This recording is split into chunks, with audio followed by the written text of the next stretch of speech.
Second regular session of the 71st General Assembly convened on January 10th, 2018, and they're scheduled to adjourn on May 9th, 2018. So they're going to be in there for about 4 months. I was looking through some of these bills, and they were passing laws up until September, October of last year. So they were passing laws all throughout the year. So far, they've passed one law in this second session, the SB 18027. This is a session that's going on right now. So this is just an update to let you know what Daneya Escar and Donald Valdez and that Judy Ryer, she's in there fighting, and the House, they passed one law, the Enhanced Nurse Licensure Compact. So the Enhanced Nurse, a dozen. That ain't no joke. Donald Valdez, when District 62 comes up, he's going to make District 62 proud. I'm Donald Valdez. Well, how do I know that? Because I'm Donald Valdez. And House District number 62, ain't seen nothing yet. I'm Donald Valdez, and I'm a badass motherfucker. I'm the baddest motherfucker in the West, the baddest. Three of Pueblo's state House representatives from 62, 46, and 47, the Escar, Daneya Escar, Donald Valdez, and Judy Ryer. They were sponsors or co-sponsors, so it seemed like this is just one big orgy, one big love, one big fuck fest. Everybody loves this nurse licensure compact. It adopts the Enhanced Nurse Licensure Compact. What's not to love? The following changes provides authority to each party state licensing board to obtain and submit criminal background checks for multi-state nurse licensure candidates. 2, allows the Interstate Commission of Nurse Licensure Compact administrators to adopt rules related to the compact. And 3, specifies the procedure for states to enter, withdraw from, or amend the compact. I'm Donald Valdez, and I'm a cowboy. You can tell that because I'm wearing a cowboy hat.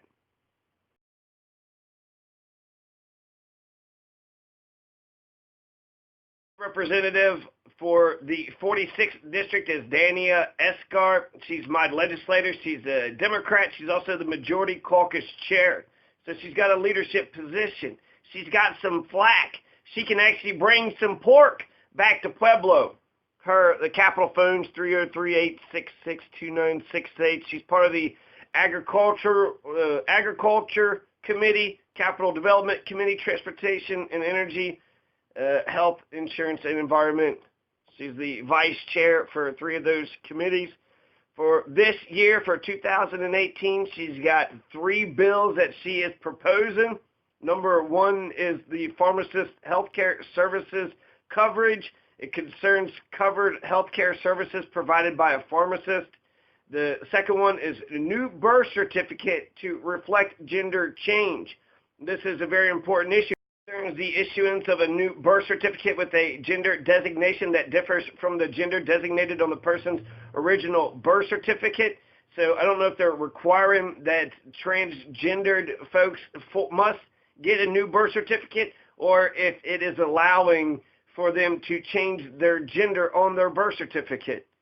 The Mussel-Free Colorado Act is the third bill that Daneya Escar is proposing, along with Representative Jay Arndt, Senator Kay Donovan, and Senator D. Coram. The Mussel-Free Colorado Act concerning the financing of the Division of Parks and Wildlife's Aquatic Nuisance Species Program, and in connection with creating an aquatic nuisance species stamp for the operation of motorboats and sailboats in waters of the state, increasing penalties related to the introduction of aquatic nuisance species.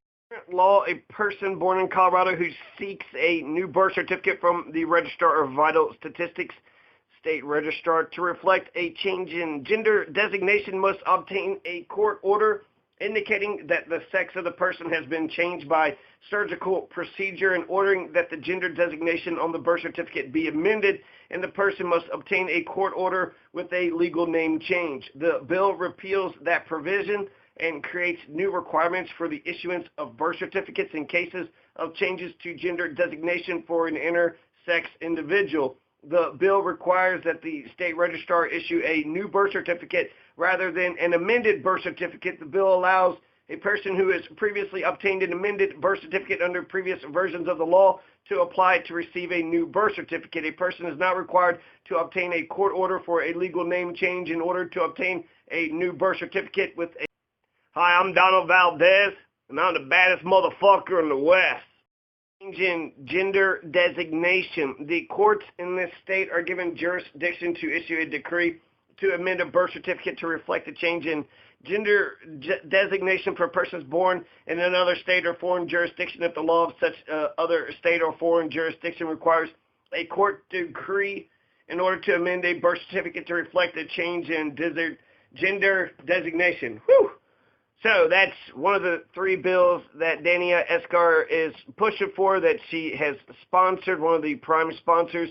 So it's making it easier for transgendered folks to get a brand new birth certificate, one that doesn't say that it's been amended, doesn't scratch out male and then scribble in female, but a brand new birth certificate, and one that it doesn't require a court order. So to make it very simple and make it very easy for transgendered folks. Separate funds related to the Aquatic Nuisance Species Program.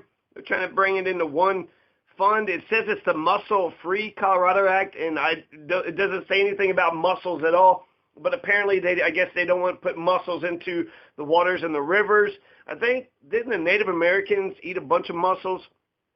So for whatever reason, Mussel-Free Colorado Act, that's the guise, that's the title of this thing, but it says a lot of other stuff. The section 3, 4, 5, 6, 7, 8, and 9, let's see, 1, 2, 9, and 10, they make conforming. Okay, let's just read section 6 here. It requires an in-state resident registering a motorboat or sailboat in Colorado for use on or after January 1st, 2019 to pay a $25 fee for an aquatic nuisance species stamp in addition to the watercraft registration fee. Non-resident would have to pay $50 for the stamp. 6 requires an in-state resident registering. So $25 fee, $50 fee, that is raising taxes. It's raising taxes for people with boats and motorboats, not only the watercraft registration, but also they're going to have to pay an aquatic nuisance species stamp. It's also increasing the police powers. It increased penalties related to aquatic nuisance species and creates new penalties for failing to purchase the stamp or to comply with a qualified peace officer's or an authorized agent's request to stop, detain, or inspect a vessel and launching a vessel without first obtaining a vessel inspection at an aquatic nuisance species check station. Then Section 8 combines the Division of Parks and Outdoor Recreation Aquatic Nuisance Species Fund and the Division of Wildlife Aquatic Nuisance Species Fund into one single fund, the Division of Parks and Wildlife. Just 23 days ago, HB 171220, the Prevent Marijuana Diversion to Illegal Market Act was effected. It's enacted. So this is now law. HB 171220 represents a reversal here in Colorado. So Colorado is one of the most liberal places. You could raise 99 plants here in 2012 when it was first passed. But now because of this Prevent Marijuana Diversion to Illegal Market, you can only raise 12 or 16 plants. The top caption says you can only have 16 plants, but they say that a level 1 drug petty offense for the first offense, if it involves more than 12 plants, you could be punished up to $1,000. So is it 16 or is it 12? And why isn't it 99? Why did we go from 9? 171220 is now law. The bill places a cap on the number of plants that can be possessed or grown on a residential property at 16 plants unless a local jurisdiction permits possessing or growing more than 16 plants. The criminal penalties for violating the cultivation limit are as follows. Level 1 drug petty offense for the first offense. If the offense involves more than 12 plants, punishable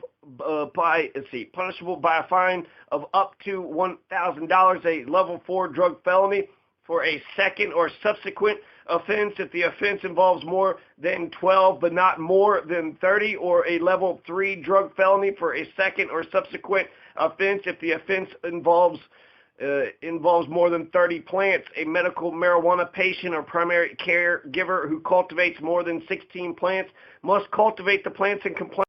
Daneya Escar, she's fairly young. I think she's in her 30s. She made national headlines for the Me Too movement. She had said that she's being harassed right now, currently in the House. And this is a tragedy. I mean, why wouldn't she, I guess, say something, you know? This is the perfect time to say something. So Daneya Escar, she voted yes for that HB 171220. So did Donald Valdez, and so did Clarice Navarro. Clarice Navarro, who was the former Republican leader of 47, District 47. She dropped out and was elevated to something, Trump's education cabinet or some shit, and now you have this Judy Ryer in there who wants to bitch slap all Democrats and independents. Maybe that's very disappointed with the Pueblo delegation, because the Pueblo delegation, the 3 Pueblo representatives, voted the opposite way of the way I wanted to. We have the most liberal laws here in Colorado, and that's a good thing. That's free market. That's capitalism, and it's socialism, and it's, you know, let's have marijuana gardens all over the place. If there's so much marijuana all over the place, you think people would be all pissed off and shitty all the goddamn time? We'd have world fucking peace. 99 marijuana plants down to 12. That's embarrassing. And then after they did that, right, so now they're restricting, regulating, bringing it back, rolling it back. Now you got Jeff Sessions saying, well, let's just bring back, you know, the criminalization. Let's make this shit illegal again, which is essentially a declaration of war against 9 states and D.C. It's a declaration of war. The feds can come in and shut down Grandma eating her brownies. I'm Donald Valdez, and you need to hold your horses. You're about to make a bad decision. You need to hold your horses. Just ask yourself, is that what Donald Valdez would do? Donald Valdez is the moral compass of southern Colorado. Donald Valdez represents a dozen counties. Main concerns that I have with marijuana is the make sure it's not around kids. I think that's a good rule, and to limit DUIs. You should not be driving high, and you should not be blowing marijuana smoke into your children's faces.